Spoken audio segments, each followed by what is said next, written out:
Hi, I'm Alistair Ping, and welcome to the second episode of the Sacred Path School podcast.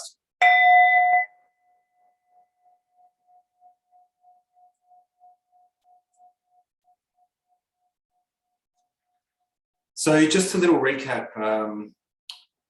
So remember last time we finished with looking at, and I just, sorry to muck around, but so just to point out to you that as well as the audio being available at the moment, it's available on Buzzsprout and should be available soon on Apple Podcasts.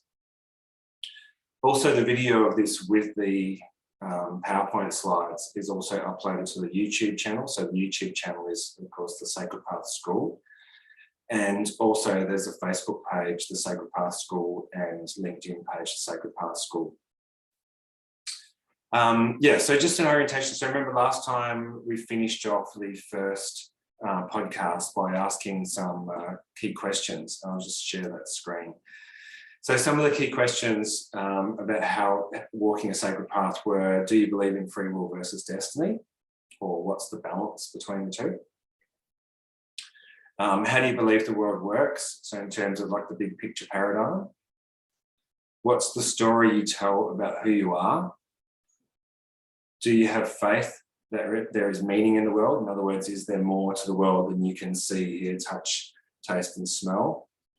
Are humans inherently good or bad, and what are you going to focus on? So the key reason for asking those sorts of questions is you're building a foundation for them to be able to, I suppose, analyse the world and dig into the world in a little bit more depth and sort of answer some of those big questions. So let's have a look at this week's slideshow. And as I said, these slides are available on the YouTube channel. You can watch the YouTube channel.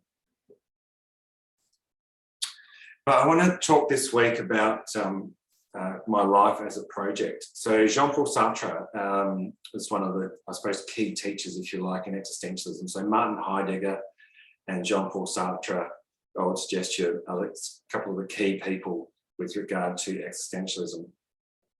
And Sartre talked quite a lot about viewing your life as a project. So Sartre sees each individual as a project because everyone actively works to build their identity through their actions and commitments throughout their life. So in other words, we're always building our lives, and people are constantly imagining what they are and will become. And this projection forms each person's image of their personal human project.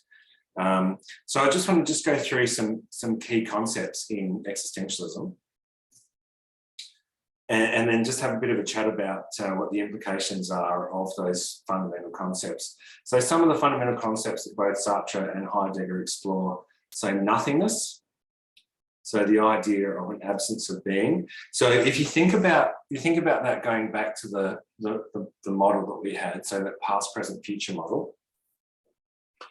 And remember that most of the time we're going from the present back to the past because we're pattern matching, because that's what our brain wants to do.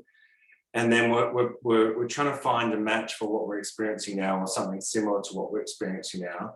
We think about what we did in the previous situation. Maybe we tweak it a little bit and we bring it back into the present moment. From an essential perspective, or essentialism, and if you think about this as whether or not you have an essential nature, and again, this goes back to the question of whether or not you believe in free will or destiny, or what the mix is between the two. Because if you believe in free will, that you're here for a particular purpose, etc., then that has implications for visioning, for example, which we'll talk about a little bit later in this podcast, because if that's the case, you'll be trying to connect with your life purpose. But if you believe in complete free will, then you have an opportunity to create anything. And so one of those key concepts, that concept of nothingness, is key to that, because what Sartre says, and let's just go back to the quote, well, both Sartre and Heidegger say it, they talk about nothingness, as I said, about the idea of an absence of being. Right? So if we have complete free will, then ideally you could get to the middle of sort of speaking gobbledygook here, but you can get to the middle of existence, and in the middle would be nothingness, and everything's always coming towards you. The second concept they talk about is freedom and the ability to create our reality. And I'll dig into that a little bit more depth in a minute. But essentially the key there is that if we're always pattern matching against the past, and part of our identity is made up by what other people have told us we're good at and we're not good at, and also we've accumulated all of these experiences, as I said, that we're pattern matching against the past, then really we're not completely free to create what we want to create, because before we even have an opportunity to start thinking about what we want to create, we've already pattern matched against the past. The third concept is choice, and it's positioned before logic. This is another really interesting one, because again, if you look at the model, so think about the past, present, future model. So you've got these three circles: past on the left-hand side, present in the middle, future in the right-hand side. And as I said, most of us are spending the majority of our time going from the present moment back to the past, and then bringing that back into the present moment. So cycling around that in quite a, I would call it unconscious or subconscious patterns. So if you think about choice, and the idea of choice coming before logic, so what will hold us in that past present loop is rational, logical thinking. So let's say, for example, you tell a story about yourself that you are an introvert, and you're terrified about or scared of public speaking, getting up in front of people about public speaking, and but you have a situation where you have a desire to step up and be a leader, and have, I suppose, a sort of bigger influence in the world, for want of a better description. But every time you get up to speak in front of people, your brain is automatically triggered to pattern match against the past. And it's a very logical, rational process, because your brain will call to your attention all of the bad experiences you've had in the past and how traumatic that was for you. So, maybe the situation a month ago when you got up to talk in front of people and your voice was a bit wavering, or the couple of months before that when you got up to talk in front of people and you were so nervous that, I don't know, you were shaking, or the one before that where you were so nervous where you were sweating, something like that. And then maybe there's an even more deeply ingrained emotional pain, because maybe somebody came to you afterwards and said, are you okay? What's actually happened to you? So you're creating that really deep emotional marker, if you like, in the brain. So logic is going to dictate to you that it's logical that you should be terrified of getting up in front of people and speaking, and that there is lots of evidence to prove to you that the story that you are an introvert and you're not very good at speaking in front of people is true. So logic and evidence and rational thinking will trap you in that past-present loop. So when Heidegger and Sartre are talking about choice and its position before logic, so what they're saying is when you're standing in the present moment and you choose, so you should be free to choose without being impeded, if you like, or influenced by the logic that's going to cause you to buy into a particular view of yourself. The fourth concept they talk about is authenticity, and the idea of striving towards authenticity. Now, again, if you go back to the past, present, future model, what I said to you last time is that over in the future lives the aspirational being. So the aspirational being is about dreams and visions, and it's also where our values live. So if you think about the value of honesty, for example, and if I said to you, are you an honest person? Most people are going to go, yes. Do you believe in the value of honesty? Yes. But then if I say to you, okay, have you ever told a lie? Then most people are going to say, well, yes, I have told a lie. And then the next question is, okay, so if that's your aspiration, but you've actually lied, does that mean you are a liar? And again, most people go, no, I'm not a liar. I just, told that lie because, didn't want to upset somebody or something like that.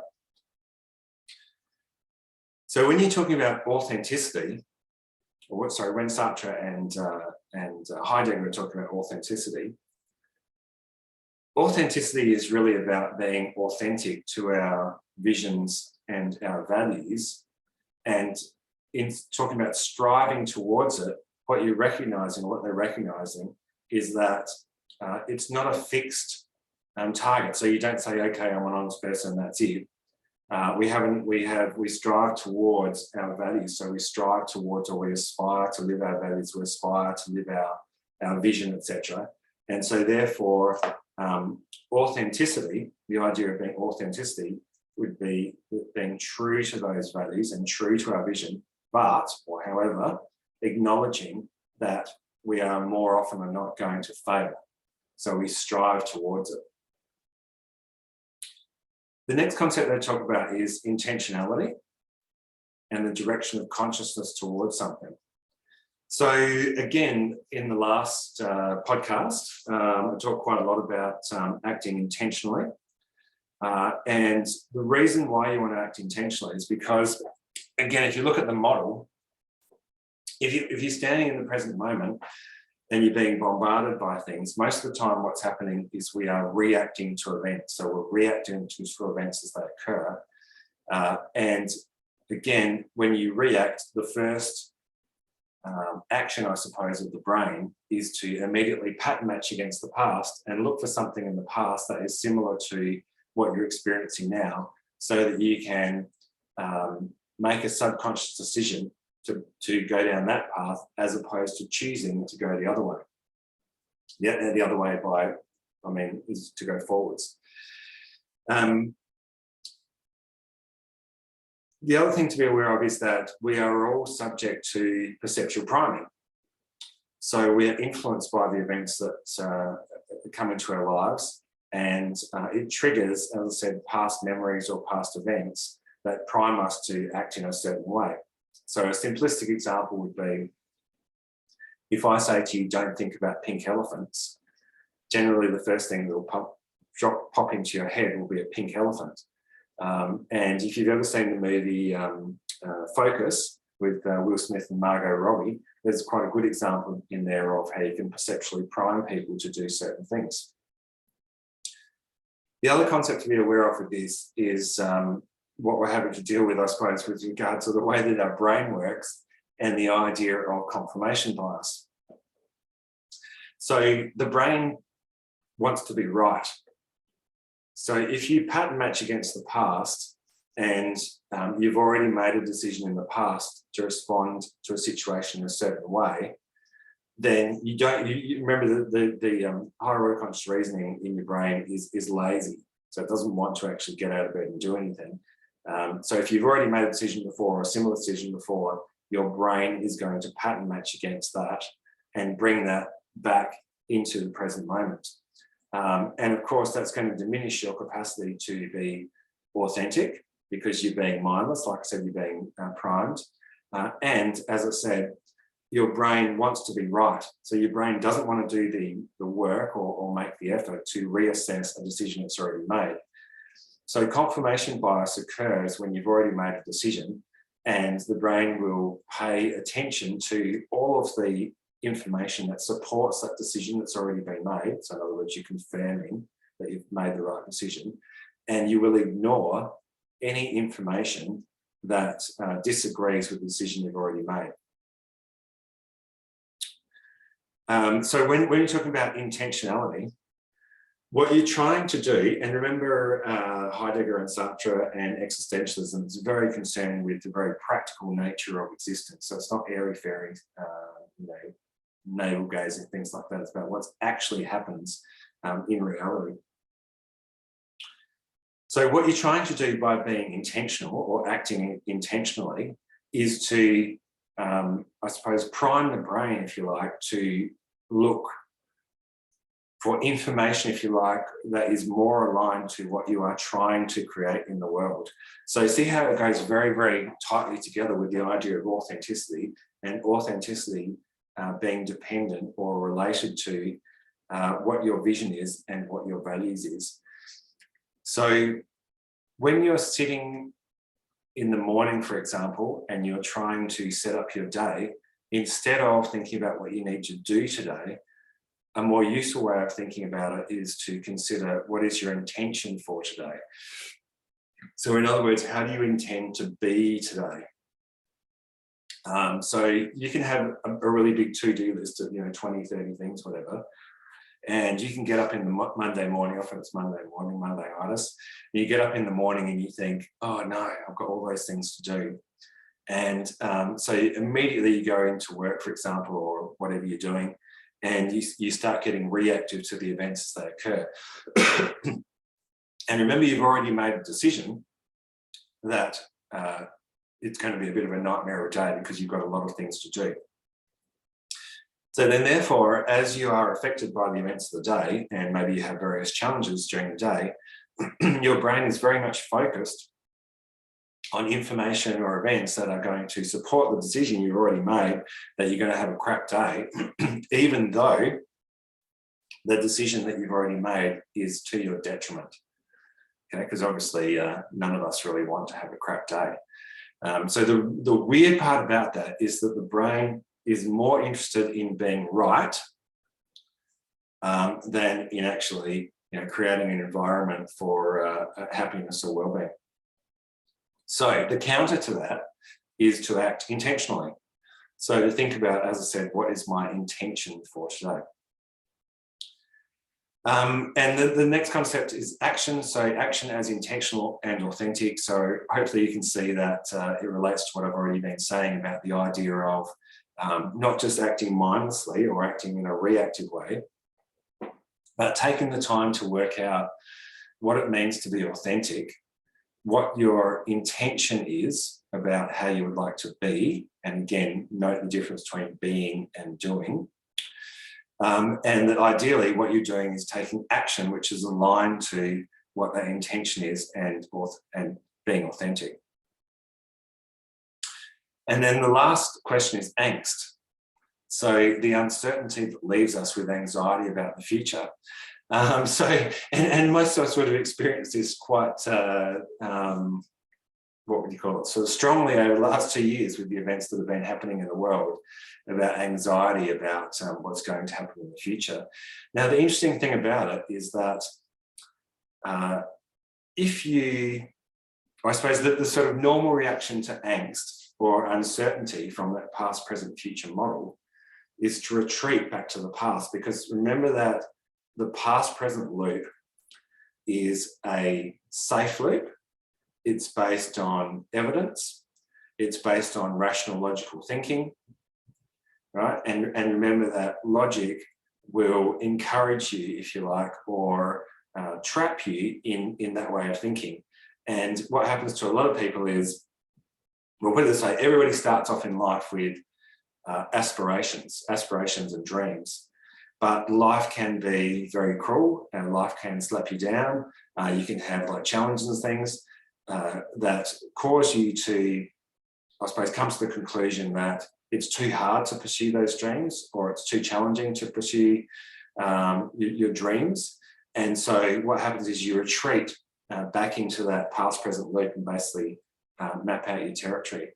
And what Heidegger and Sartre are saying, what existentialism is basically saying, is that you should recognize, okay, you should recognize that getting into that future present loop and trying to act in an intentional and authentic way is going to cause you angst, right? The level of uncertainty in the future is going to cause you angst.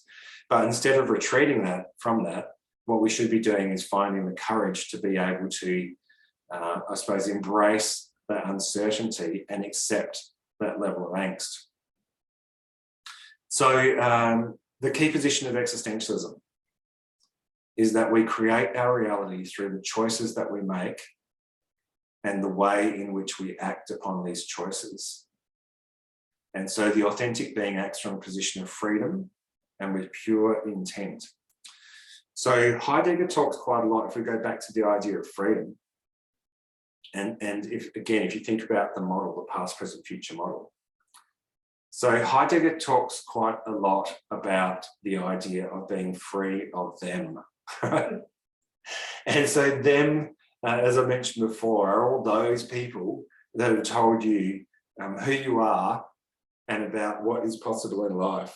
So way, way back to being very, very young and being told that you are a certain type of person, being told that you are introverted or extroverted, clever or not so clever, good at sport or not good at sport. So we take on all of those beliefs, I suppose, from them, and especially if they are significant people in our lives, like our parents, for example.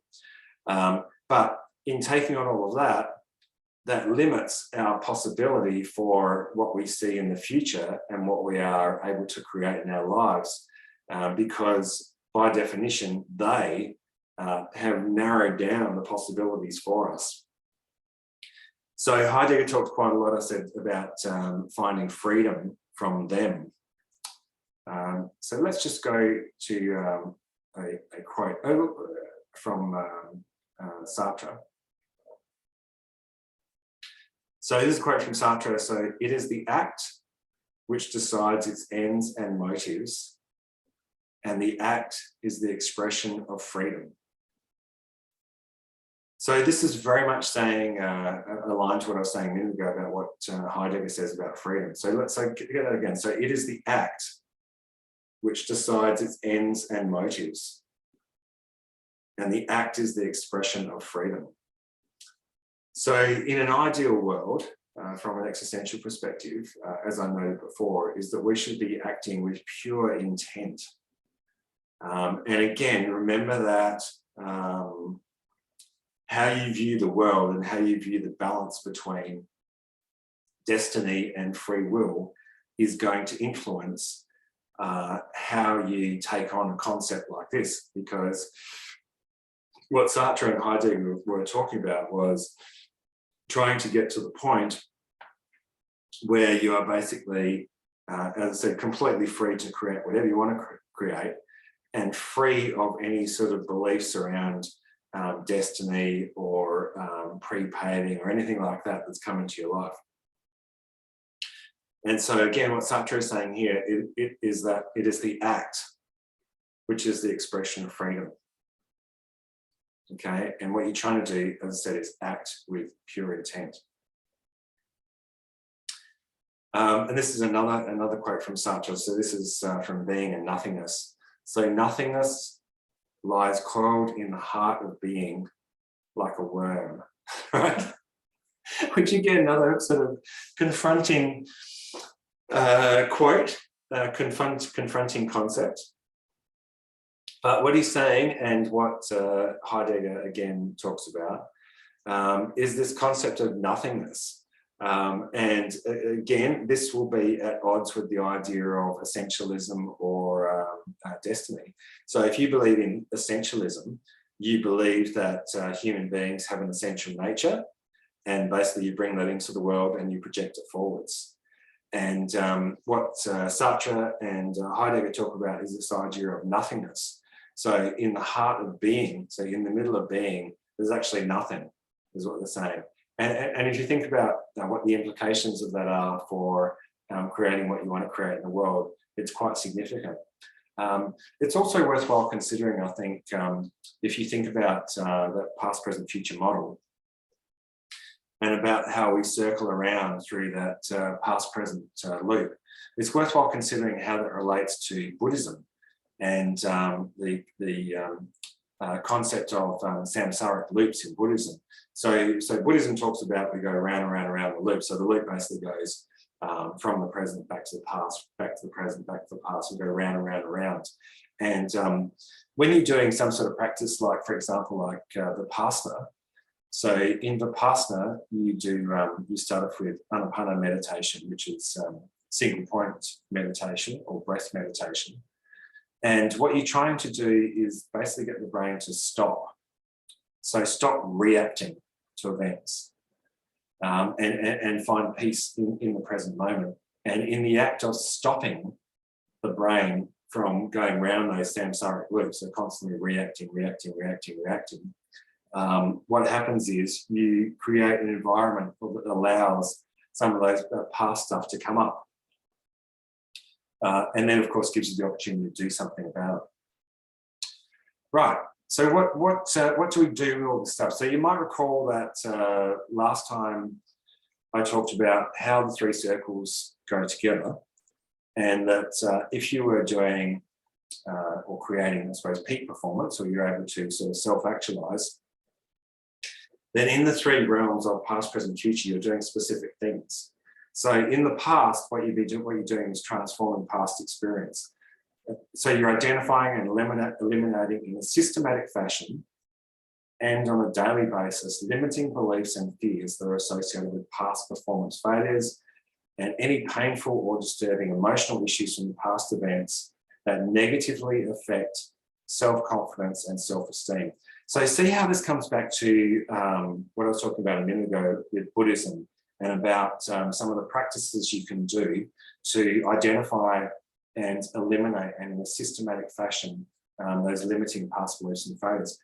Because again, remember the example I gave about the introvert. So the introvert person who wants to get up and speak, but has this accumulated catalogue, if you like, of these past experiences that influence their beliefs about what is actually possible.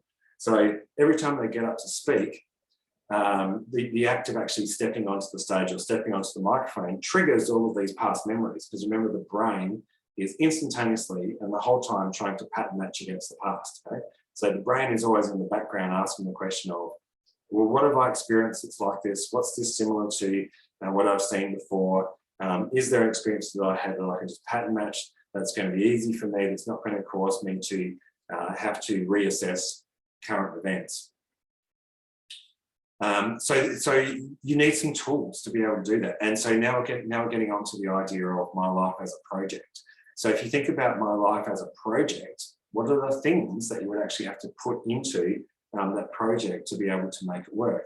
And if you think about work, for example, if at work you were given a project, one of your first questions would be, okay, so what's the deadline for the project? What sort of resources have I got?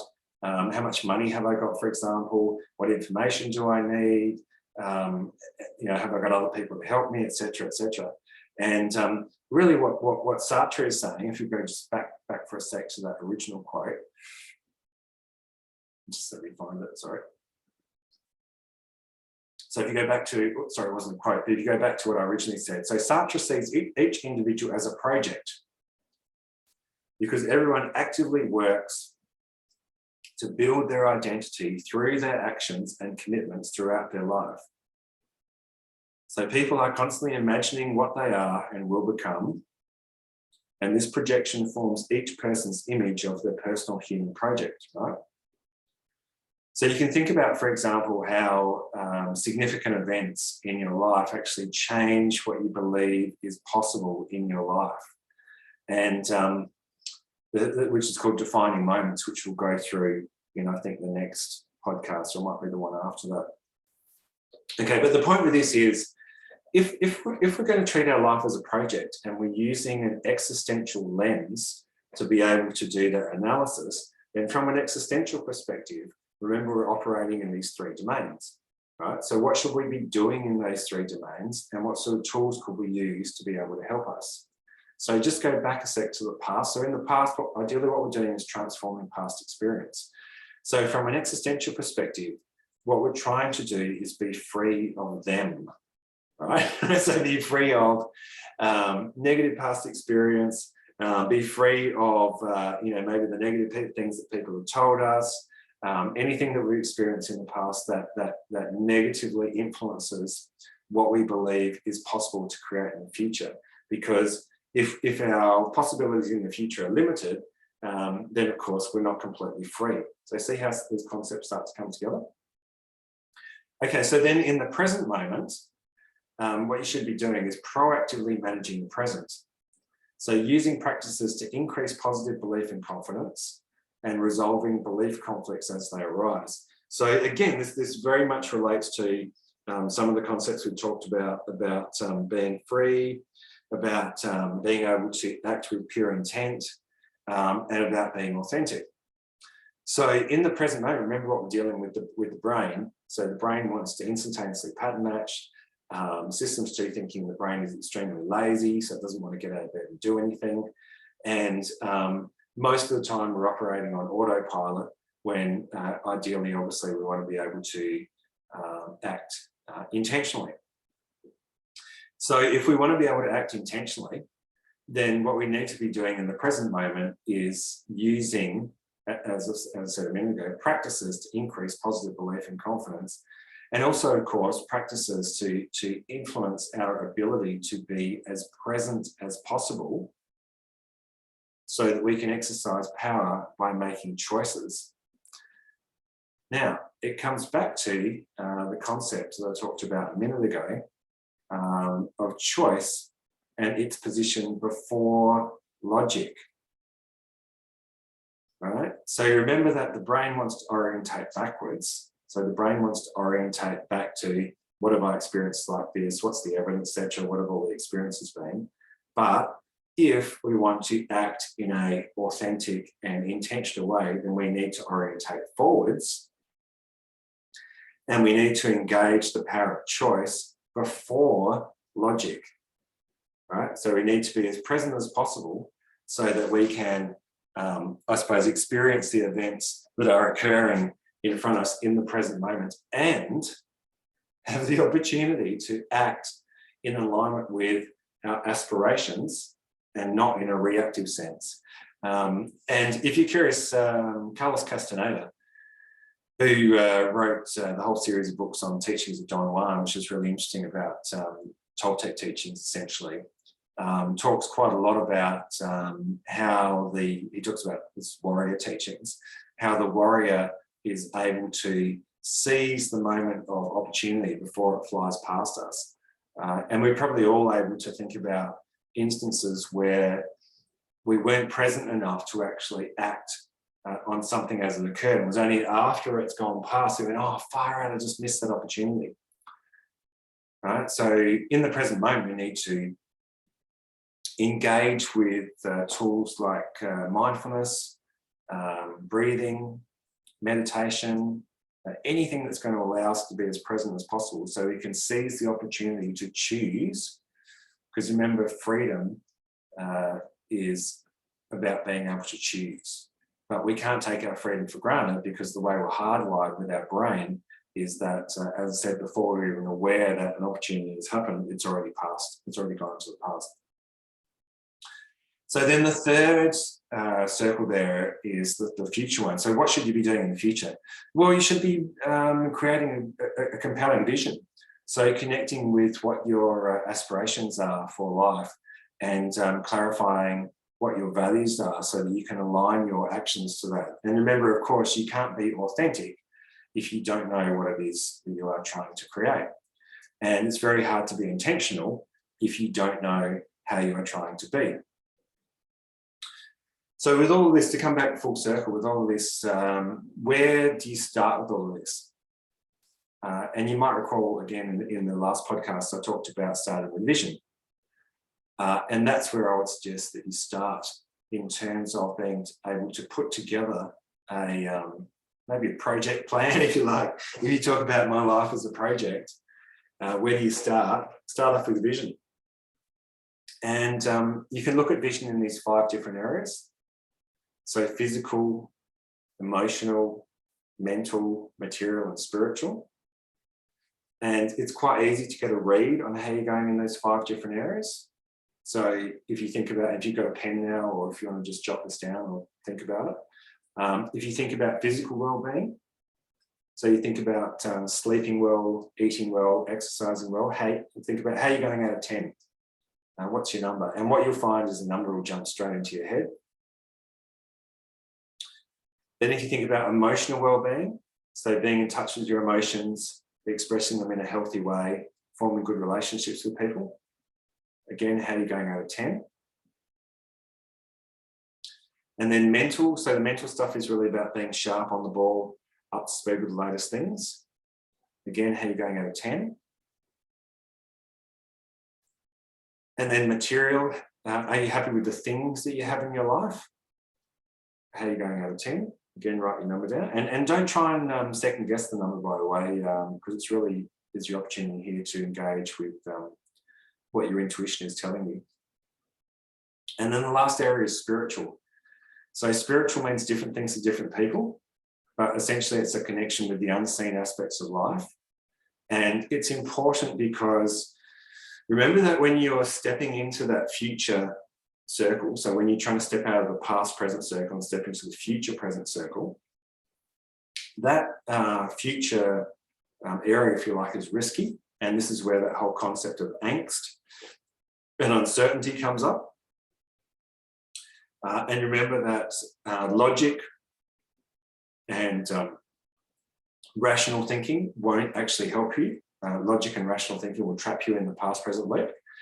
So when you want to be able to hold yourself in the future present loop, it's critical to be able to have faith. And I don't mean religious faith. What I'm talking about is faith that there is more to life than you can see, feel, and touch, for example. Because faith, by definition, is a belief in something where there is no direct evidence. Okay, and spiritual practices allow us to strengthen our faith, to be able to, I suppose, find the courage to have the strength of will to get ourselves to act in alignment with something where, again, as I said, there's no direct evidence. All right, so again, do a number on that. So how are you going out of 10? So out of those 5 areas, you will now have a number out of 10. And maybe some of you have said, oh, 2 or 3 or something like that. So the first thing it tells you is the quality of your internal dialogue between the 2 aspects of the self. So the aspect of the self that is, I suppose, wants to dream and have grand aspirations, and the aspect of yourself that basically wants to lock everything down into logic and reason and the way things have been basically say. Okay, so the first indication is you've got a low score is that you have a level of internal conflict. But the usefulness of it is that if some part of you is able to rate yourself as 3 or 5 or 7 or whatever out of 10, the same part knows what 10 out of 10 looks like. So that's your next question. So with each of those, you flip it around the other way. So remember, we want to flip it around the other way. And what we're trying to do is to work out, okay, what is it that you want to create in the world? All right, so what would an authentic way of living look like? And of course, what is your intention? So for each of those statements, as I said, you need to ask, what does 10 out of 10 look like? And most importantly, what does it feel like? All right, because remember that logic and rational thinking, again, is going to trap you in the past. So if all you do when you do visioning is you think about it from a rational, logical perspective, you're working against that part of your brain which already has a whole lot of logic and rational thinking for why you should keep doing the same thing you've always been doing. So if you want to counter the momentum, if you like, of that logic and rational thinking, then what you need is emotional energy to be able to counter that momentum. And I think I spoke in the first podcast about the idea of activation energy. So remember, if you're trying to create something new, then by definition, what you're engaging is systems 2 thinking in the brain, so higher order conscious reasoning. But as I said, that part of your brain is extremely lazy. Basically just wants to sit around and do nothing. So if you want to engage that part of the brain, you need to give it a really good reason why. You need to give it enough energy to be able to charge it. And the source of that energy is emotional energy. So when you're saying, what does 10 out of 10 look like? You also want to say, what would it actually feel like? So here in the heart, what does it feel like? What is the emotion that it brings up? And dig into why. So why do you actually want that? Why? So dig into that. Then for each of those areas, what you're looking for is a being statement that captures emotion. So try and make it as short as possible, so that you can, something that you can hook onto as quickly as possible. And as I said, ideally, when you I suppose, read that statement, it needs to be something that instantaneously creates some emotional reaction in you, obviously in the positive, right? Then from there, so we know that if it only stays as a being statement, it's one of those going to statements. So I'm going to do this and I'm going to do that, right? So it's living over in the future, right? But it's going, okay?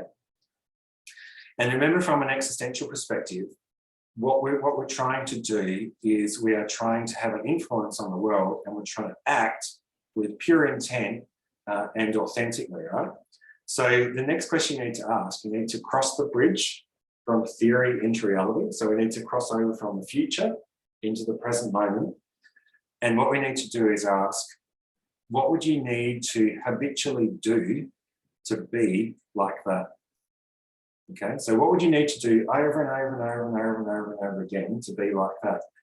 So you see how from here, we're not trying to fix ourselves in any way. There's nothing wrong with you.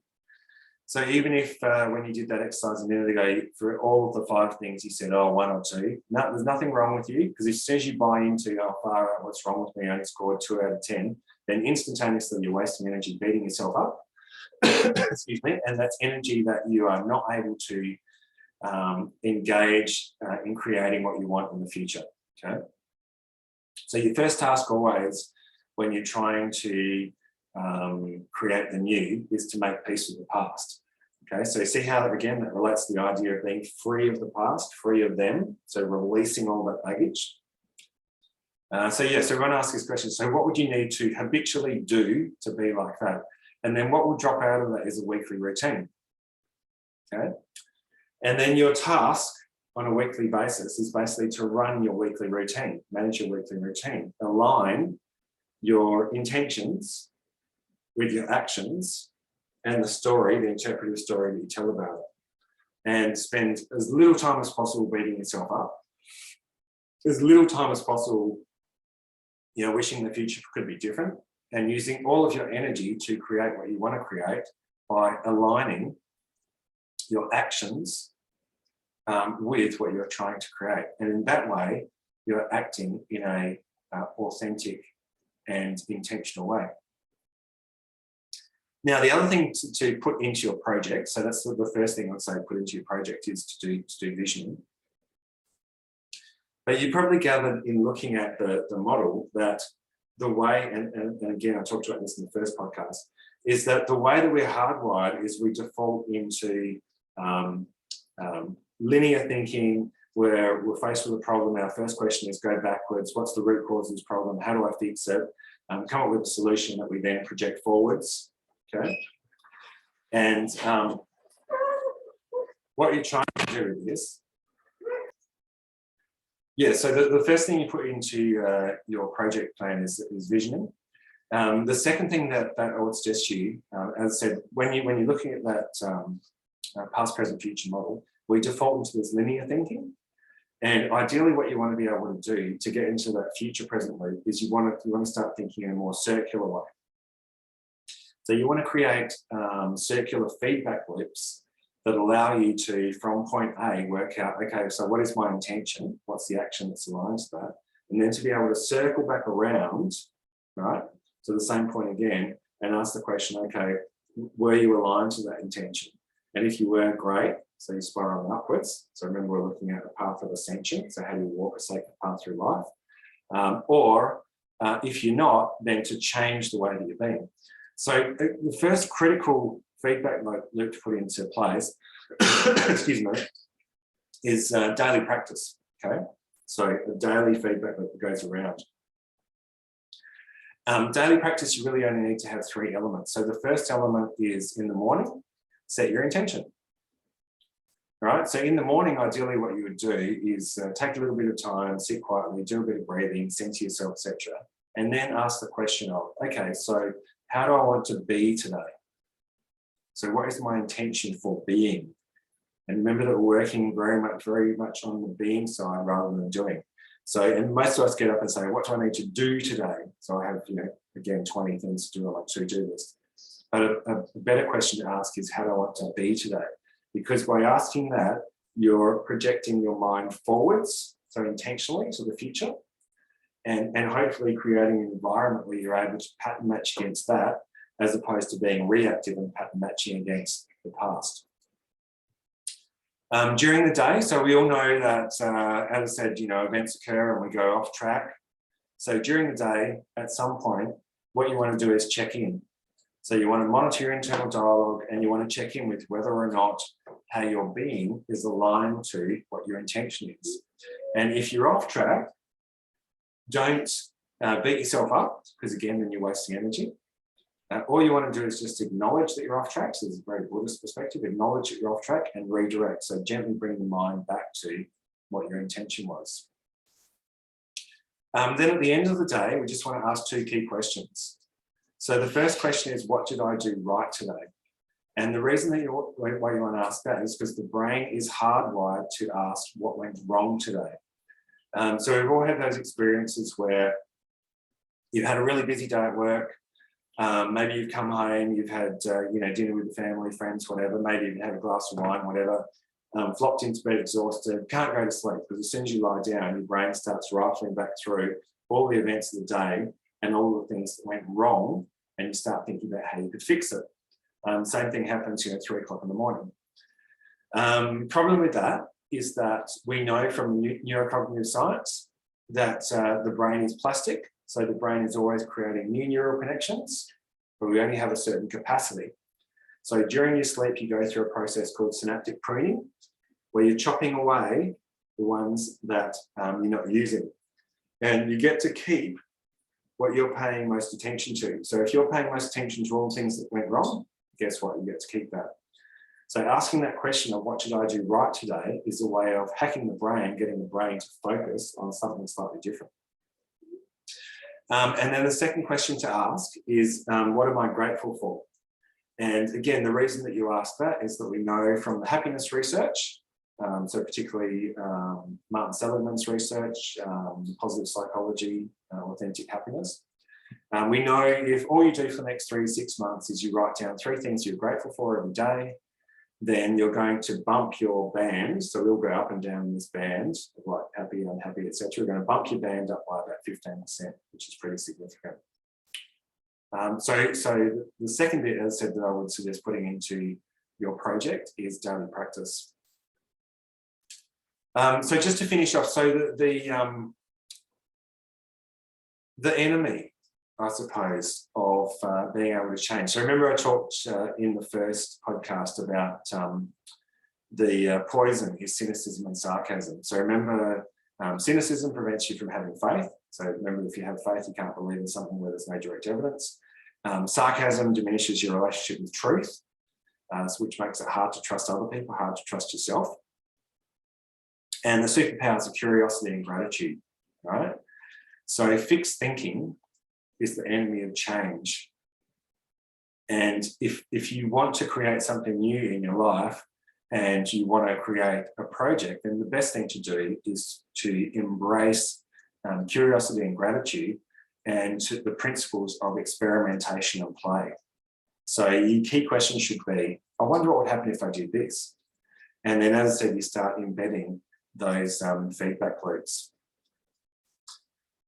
Okay, so that's the end of this second podcast. I hope that was useful for you. It's quite a lot of information to take in.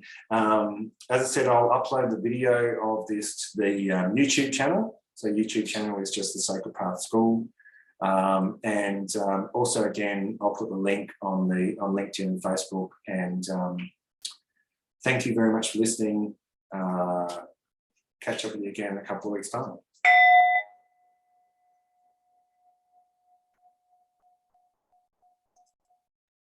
Why the world is that?